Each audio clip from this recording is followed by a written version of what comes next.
તો શિવ હોસ્પિટલ પર થયેલા આક્ષેપ પર ડોક્ટરે પ્રતિક્રિયા આપી છે। ડોક્ટરે તમામ આરોપોને સંપૂર્ણપણે નકાર્યા છે।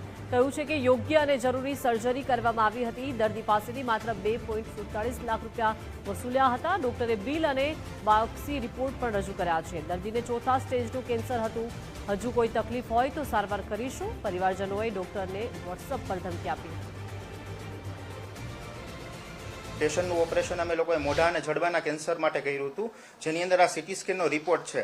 આ સીટી સ્કેનનો રિપોર્ટ હું એમને આપી દઈશ જોવો હોય તો। આની અંદર લખેલું આમાં છે જ કે કેન્સરની આકાર કેવડો મોટો હતો, અને પેશન્ટની બાયોપ્સીનો રિપોર્ટ પણ મારી પાસે છે, જે આપણે રાજકોટ કેન્સર સોસાયટીમાં કરાયો હતો, અને એને ચોથા સ્ટેજનું કેન્સર હતું જે હતું ઈ। અને એમાં પ્લાસ્ટિક સર્જરી અને જે રીતે નિયમ પ્રમાણે ઓપરેશન થવું જોઈએ અને એની સારવાર થવી જોઈએ એ રીતે થયેલ છે।